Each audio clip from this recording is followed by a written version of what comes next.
An opportunity for discussion. This is the 15-Minute Wonder on South Waves Radio. Hello everyone, welcome to Dr. Chan's Minor Ailments Forum again. So it's been another week, so I hope that you have had a really good week. So as I mentioned last time, today I'm going to talk a bit about high blood pressure. Or we can use our medical terms, hypertension.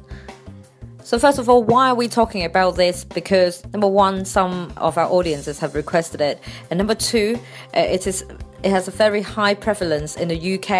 And I've been looking online to see how high it actually is. I couldn't find any up-to-date information of 2015 that's official, but the unofficial one on internet was saying about 32% of a population in the UK have high blood pressure, and this is according to Cantor Health data as of 2015. Now, before we get into the detail about what is actually high blood pressure, we need to get the terminology right.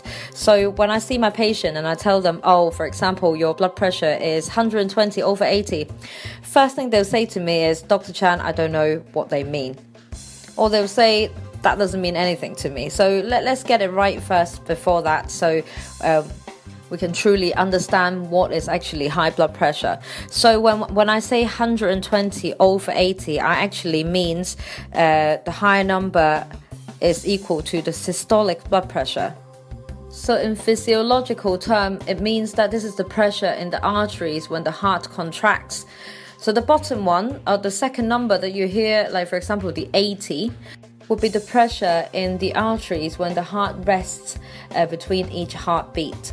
So generally speaking, a very, very good blood pressure would be around 120/80, but obviously there's normal variant. So some people might have it a bit lower.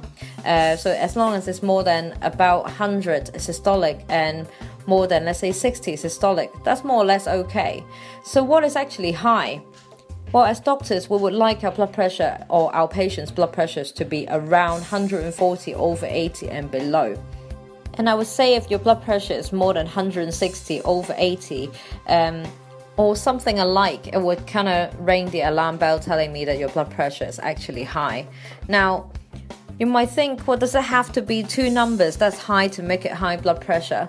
Well, no, not really, because it's quite interesting. Some people only have the higher number, i.e. the systolic blood pressure that's high. So I see a lot of, let's say, 180/80, whereas in some people, they tend to have normal systolic, but the diastolic is extremely high. Let's just say, let's make something up, 140/100 or 110.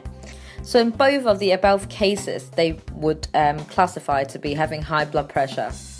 Now, some of you might have an experience of either going to a doctor for a blood test, but the nurse is really good and also do your blood pressure and realize, your blood pressure is quite high. So they said, you must see a doctor and see what's going on. Now, this advice is absolutely correct. I would say if you're found to have high blood pressure or you do worry about it, you need to come and have a chat with us. But does it mean that you have got high blood pressure as a diagnosis?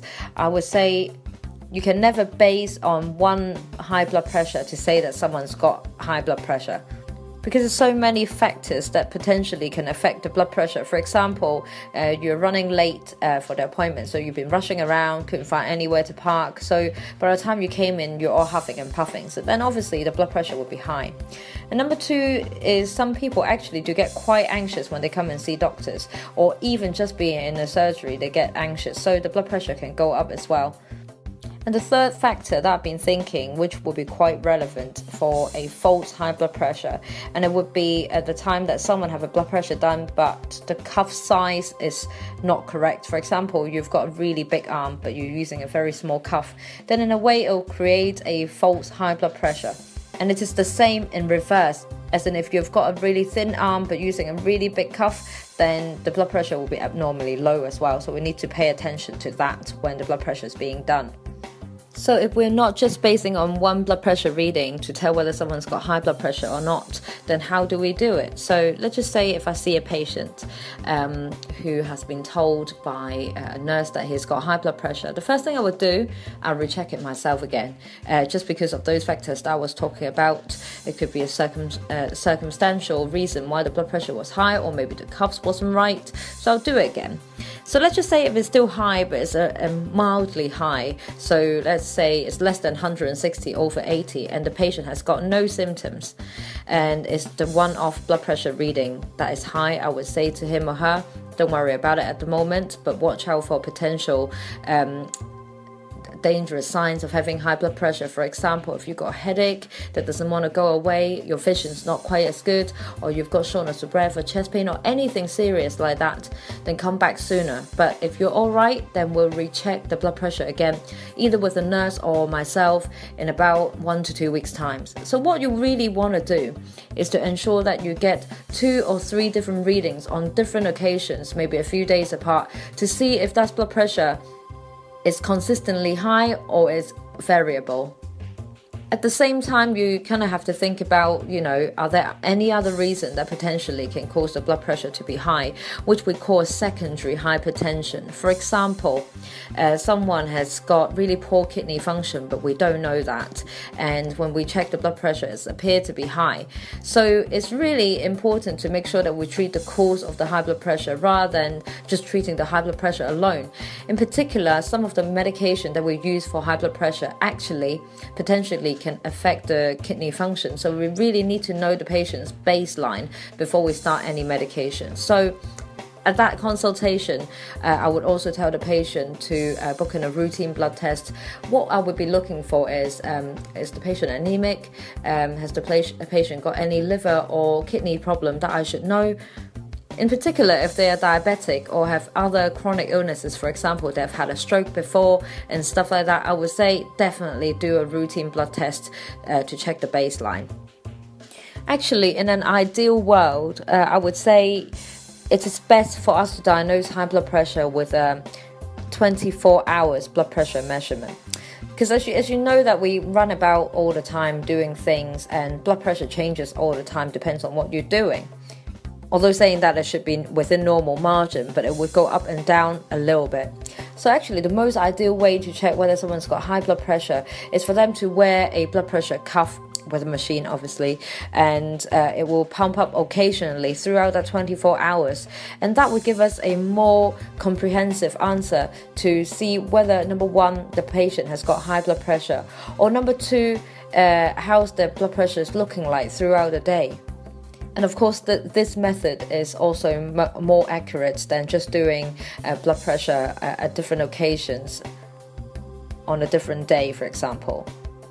So obviously, in those people who come in and with a blood pressure of, let's say, more than 180 over 100, and they are symptomatic with headiness, dizziness, or with other comorbidities, for example, they already had a stroke or they are known to be diabetes, I would definitely start them on some medication as they're most high risk of having complications from having high blood pressure. For example, if you had a stroke before, you're more likely to have another stroke event again, and which we want to avoid. But obviously, when we're choosing the medications for the high blood pressure, we have to think about the comorbidity. We need to look into the kidney functions, as I mentioned earlier on. Now, also a thing that is important to point out who would be more at risk at getting high blood pressure. And unfortunately, some of us are born with these risk factors already. For example, 1, you're a man. And number 2, if you're of Afro-Caribbean origin or South Asian, for example, Indian, somehow genetically speaking, they're more likely to suffer from high blood pressure than other races. I don't know why. And of course, family history play a really big part in it, and also lifestyle as well. For example, the people who like to drink a lot of caffeine or coffee and tea, they're more likely to suffer from high blood pressure, as the effect of caffeine would put your blood pressure up. And also the people who like to eat with a lot of salt or has a high alcohol intake, that would also play a part on the blood pressure as well. Now, in the next few minutes, I would like to spend a little bit of time talking about potential management for high blood pressure. So let's just say if your blood pressure is not extremely high, maybe mildly high, like 145, let's say, over 85, I might say to you, well, look, maybe you need to improve your lifestyle a little bit and looking into the kind of food that you eat and maybe exercise a bit more. And what they actually do in all together would help to help you to lose weight. That's number one. And by carrying less weight, your blood pressure tends to come down. And I can give you a really good example of one of my patients who used to be very overweight. And he was on 3 or 4 medications already for the high blood pressure, and it was still on the cusp of being too high. So I said to him, look, maybe if you can try to lose some weight and come back and see me, and we'll see how things go. And the good news is, within half a year, he came back. I nearly couldn't recognize him because he lost so much weight, and his weight went back to within normal BMI. And when I checked his blood pressure, I was surprised that his blood pressure was actually on the low side of normal. So I said to him, look, you lost so much weight now and your blood pressure has much improved. I can actually cut down your medications. And I think, obviously, nothing is better than prevention. And preventing high blood pressure would be a change of lifestyle, which is including eating healthily, reduce the food that would potentially put your cholesterol up, and also do a bit more exercise. So let's say if you've done that, the blood pressure is still high, then we would recommend different kind of medications. So obviously at the beginning you'll start off with one, and we'll have regular review of the blood pressure like every 2 to 3 weeks, and we'll increase dose accordingly, but very slowly, just to prevent any side effects. And we're not only just to reduce your cholesterol, but we need to look at the person as a whole. So what other risk factors that potentially can improve on? For example, let's say if your cholesterol is high, that definitely will put you at a higher risk of cardiovascular events, especially if you've got high blood pressure. So apart from just bringing your blood pressure down, I would also look into the risk one would get a heart attack or a stroke, or the cardiovascular risk in the next 10 years. And the name of this test is actually called a Q risk.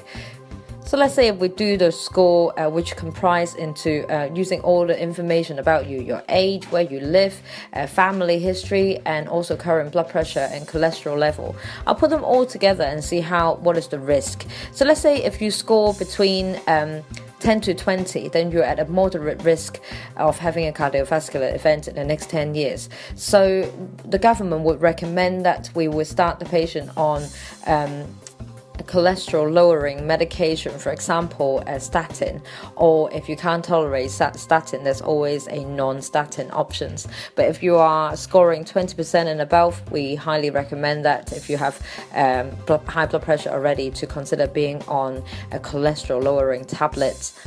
So basically, the aim of this talk today is to let you know that high blood pressure is a serious business. Getting extremely common in this country, and most people probably walking around with high blood pressure without knowing, because we don't have a habit of checking our blood pressure on a regular basis.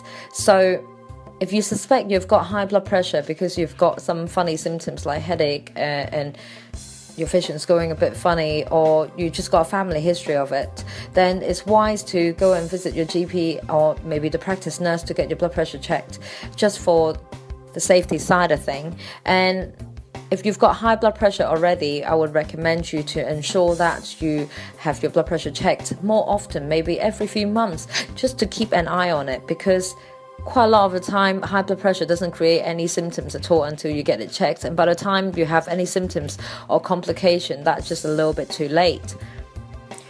So once again, I've crammed in a lot of information today, and I hope that the information is useful for you or your friends.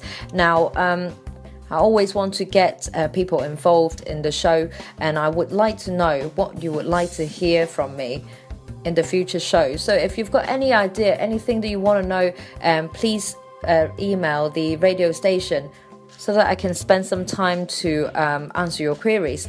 And we shall meet again next week, but until then, take care of yourself. Bye-bye. An opportunity for discussion. This is the 15-Minute Wonder on South Waves Radio.